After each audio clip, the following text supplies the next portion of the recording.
Hello there, this is Clone Brother Reviews, and in today's video I'm going to be showing you how to make a custom LEGO Clone Commando Scorch.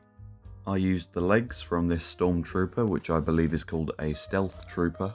The hips I used came from this 212th Airborne Trooper.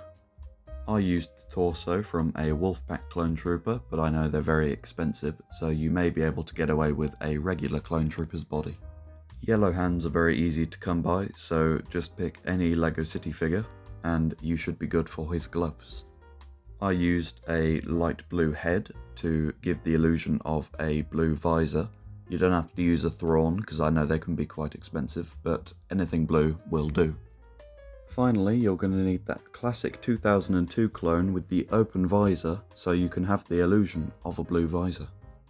This is what the finished product should look like more or less, so I'll give you a time to have a look at it. I know I built a custom backpack for it, so I'll linger on that for a little bit.